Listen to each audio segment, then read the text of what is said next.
Hello everyone, welcome to the channel Sunny Science Centre easy concept. आज हम लोग start करने वाले हैं हेरिडिटी एंड एवोल्यूशन क्लास 10 का एक बायोलॉजी के अंतर्गत में ये चैप्टर पढ़ना है हम लोग को, ठीक है। तो इसके अंतर्गत में ये जो आपका पार्ट 1 है, इसमें बेस इंट्रोडक्शन के बारे में हम बात करेंगे। तो सबसे पहले इसका सिलेबस देखते हैं। सिलेबस में है heredity, Mendel's contribution, laws of inheritance of trait, sex determination and introduction about the evolution, ठीक है। इतना अभी का सिलेबस रिसेंट सिलेबस के आधार पे, ठीक है। इसके बेसिस पे एक चीज हटाया गया है, that is origin of life. पिछले वाला जो सिलेबस था उसमें ओरिजिन ऑफ लाइफ है, ठीक है, लेकिन इसके लास्ट में मैं उसको लेकर के चर्चा कर दूंगा।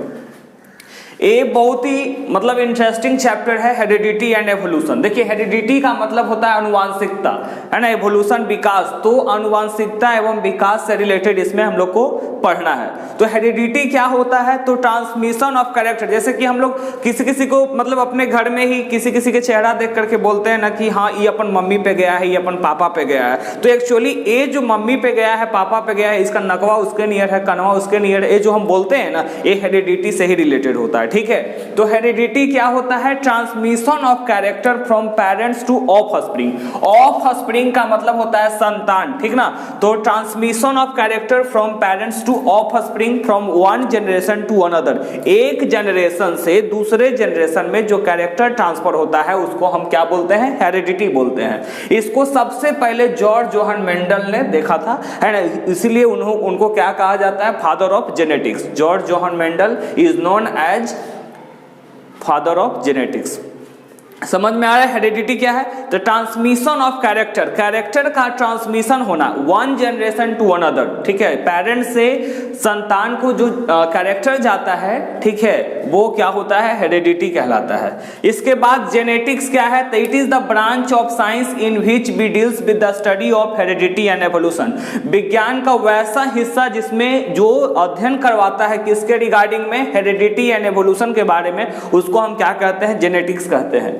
वेरिएशन क्या होता है, दीज आर द कैरेक्टर और differences found in the structure, function and genetic makeup is called variation. किसी भी प्रजाति में जो चेंजेस आता है, बदलाव आता है, उसको हम बोलते हैं वेरिएशन, ठीक है। तो देखिए, सबसे पहले बात की जो कंट्रीब्यूशन होता है इन case of baby formation, contribution जो होता है किसी बेबी का फॉर्मेशन में, वो कैसे होता है, तो मेल पेरेंट्स, है ना, एंड फीमेल पेरेंट के केस में अगर हम बात करते हैं इन केस ऑफ सेक्सुअल रिप्रोडक्शन, तब मेल का जो क्या होता है, स्पर्म सेल, है ना, फीमेल का ओवा सेल, जब दोनों फ्यूज करता है यानी इंटरनल फर्टिलाइजेशन हुआ, तब यहाँ पे क्या बनता है, जाइगोट का निर्माण होता है, ठीक है। जाइगोट बनने के बाद एम्ब्रायो बनता है, उसके बाद क्या बनता है, फीटस बनता है, ठीक है। तो ये जो प्रोसेस है, मेल का स्पर्म फीमेल का ओवा दोनों फ्यूज करता है, तब इंटरनल फर्टिलाइजेशन होता है। फर्टिलाइजेशन के बाद जाइगोट, जाइगोट के बाद एम्ब्रियो, उसके बाद फीटस, फिर इन्फेंट। 9 मंथ का जो कोर्स होता है जिसको गैस्टेशन पीरियड कहते हैं, ठीक है। तो इन केस में एक कंट्रीब्यूशन होता है बेबी का निर्माण होने के लिए। तो यहाँ पे एक्चुअली में आखिर बनता कैसे है, ये क्या प्रोसेस होता है, तो देखिए, हमारे सेल के अंदर में रिप्रोडक्टिव सेल जो स्पर्म की बात करते हैं, तो उस सेल के अंदर में एक क्रोमोसोम होता है, ठीक है। Chromosome, it is thread like structure present in the cell. Thread like धागा के जैसा स्ट्रक्चर है, सेल में मौजूद होता है। सेल ऑर्गेनल है क्रोमोसोम, थ्रेड लाइक स्ट्रक्चर। इसका जो यहाँ पे और इसी में एक कंटेंट होता है जिसका नाम है जीन, ठीक है। तो जीन क्या होता है, it is the agent which is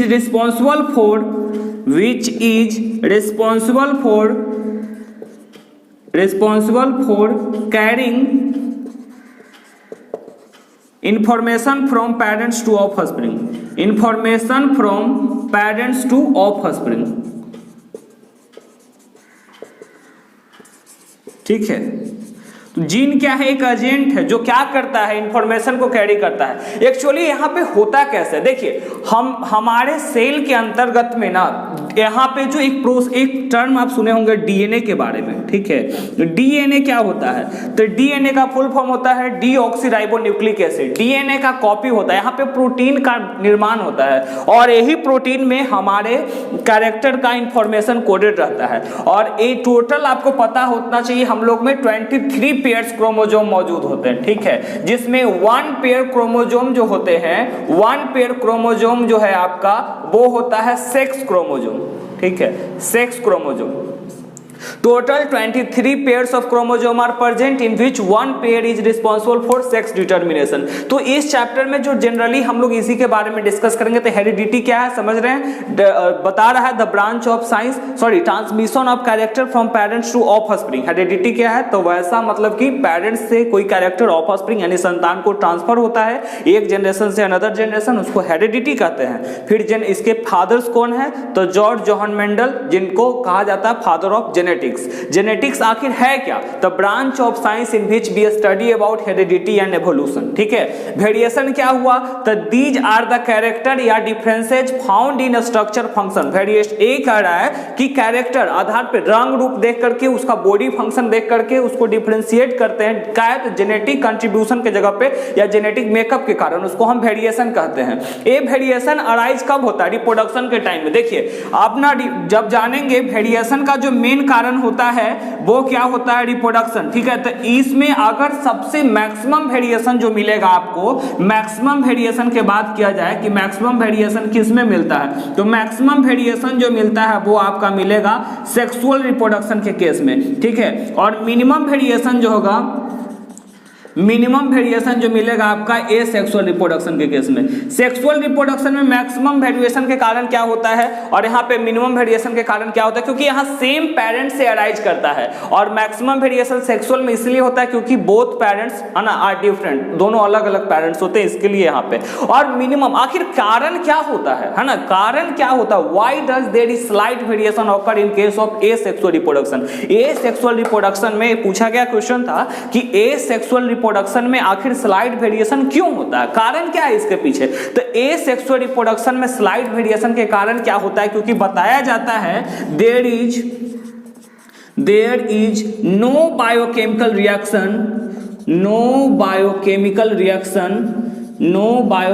reaction occurs 100% same result, 100% same result, ठीक है।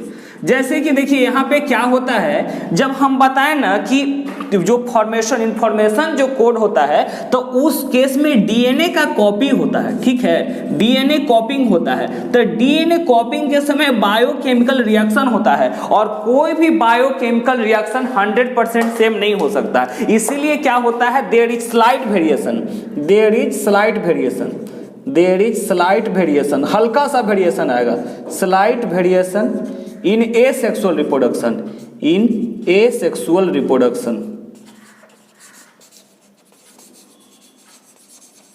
ठीक है। ए सेक्सुअल रिप्रोडक्शन के केस में स्लाइट वेरिएशन का कारण क्या है, क्योंकि यहाँ पे ना डीएनए कॉपी के समय में बायोकेमिकल रिएक्शन होता है और कोई भी बायोकेमिकल रिएक्शन जो है 100% सेम रिजल्ट नहीं प्रोड्यूस करता है, so there is the slight variation, ठीक है। इसके बाद देखिए दो तरह के जीन के बारे में पढ़ना है, dominant gene, recessive gene. Dominant किसको कहते हैं, the gene which is express itself in F1 generation. देखिए यहाँ पे दो टर्म आया आपका F1 और F2।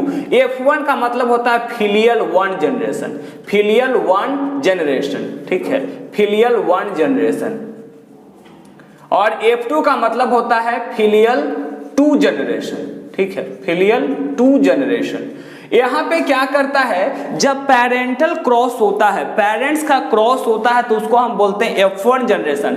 अब पेरेंट्स का जब प्रोडक्ट निकल करके उसको आपस में क्रॉस करवाया जाता है तो उसको बोलते हैं फिलियल 2 जनरेशन, F2 जनरेशन, ठीक है। तो फिलियल 1 जनरेशन क्या हुआ समझ में आ रहा है, जब पेरेंट्स क्रॉस करते हैं तो डोमिनेंट जीन क्या होता है, the gene which express itself in F1 generation. वैसा जीन जो अपने आप को एक्सप्रेस कर पाता है, कब, F1 जनरेशन के केस में, उसको हम डोमिनेंट कहते हैं। मतलब कि F1 पेरेंटल क्रॉस में अपने आप को प्रकट करेगा, उसको हम बोलते हैं डोमिनेंट जीन, और जो एक्सप्रेस नहीं करता वो हो जाता है रेसेसिव जीन, ठीक है। तो यहाँ पे होता क्या एक्चुअली में, जैसे मान लीजिए कि कोई भी मतलब कि कपल्स वगैरह, ठीक है, अगर उसका कैरेक्टर मैच करवाना शुरू करते हैं, जैसे कि मान लीजिए कि एक नॉर्मल है, एक थोड़ा हाई टेम्पर का है, ठीक है, तो वो जो प्रोडक्ट का जो चांस है वहाँ पे फिर अगर मान लीजिए कि अगर हाईली वो टेम्पर हो जाता है तो वो कहने का मतलब क्या है कि उसका कैरेक्टर कॉपी हुआ, ठीक है। तो यहाँ पे जो एक्सप्रेस कर दिया वो डोमिनेंट, और जो नहीं एक्सप्रेस कर पाता है वो रिसेसिव हो जाता है। अब एक कुछ जैसे कि जेनेटिक्स का बीमारी वगैरह भी होता है जो मतलब कि खानदानी चलते आता है, ठीक ना, वन पेरेंट्स टू अनदर, ठीक है। लेकिन जनरली यहाँ पे कैरेक्टर का होता है। कारण क्या होता है, क्योंकि हमारे बताए ना यहाँ पे कि क्रोमोजोम होते हैं हमारे शरीर में 23 पेयर्स क्रोमोजोम मौजूद होते हैं, ठीक है। 23 पेयर्स क्रोमोजोम में है ना, इसमें यहाँ पे बताया जाता है कि आपका 23 पेयर्स क्रोमोजोम में 1 पेयर क्रोमोजोम जो है वो सेक्स क्रोमोजोम है, और एक क्रोमोजोम क्या होता है, the thread like structure present in the nucleus of the cell, और इसका जो मेन काम होता है यहाँ पे एक जीन रहता है, और जीन क्या है, इट इज द एजेंट, एक एजेंट है that which is responsible for carrying information from parents to offspring, जिसका काम क्या है, तो माता पिता से है ना कैरेक्ट और इंफॉर्मेशन को वो क्या करता है प्रोटीन के फॉर्म में ऑफस्प्रिंग तक कैरी कर देता है, ठीक है। और इससे फिर हम ना पता लगाते हैं देखे में वो ना मम्मी जैसा लगता है, पापा जैसा लगता है, तो वो जो कैरेक्टर जो आता है वो यही से आता है, ठीक है। वो डीएनए का जो कॉपी होता है। अगर अच्छा वेरिएशन क्या है, तो डिफरेंसेज होगा, ठीक है, फंक्शन के आधार पे या जेनेटिक कंट्रीब्यूशन के आधार पे,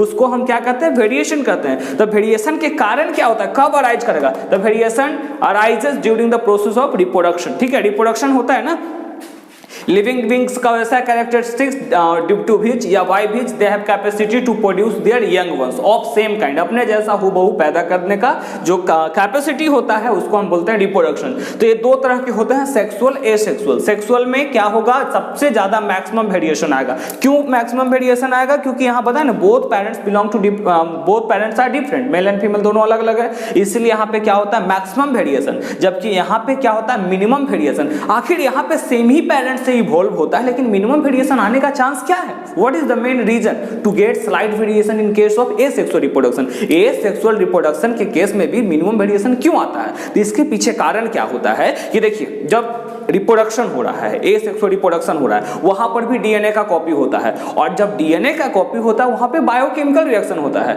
और कोई भी बायोकेमिकल रिएक्शन है 100% सेम रिजल्ट नहीं प्रोड्यूस कर सकता, ठीक है। इसीलिए देयर इज स्लाइट वेरिएशन। देखिए लिखवाए हैं there is no biochemical reaction occurs 100% same result, कोई भी 100% सेम रिजल्ट नहीं देता है। This is there is slight variation occurs है ना इन एसेक्सुअल रिप्रोडक्शन। तो डीएनए कॉपी के समय में है ना जो बायोकेमिकल रिएक्शन होता है वो 100% सेम नहीं हो पाता, इसलिए वहां पे स्लाइट वेरिएशन होता है।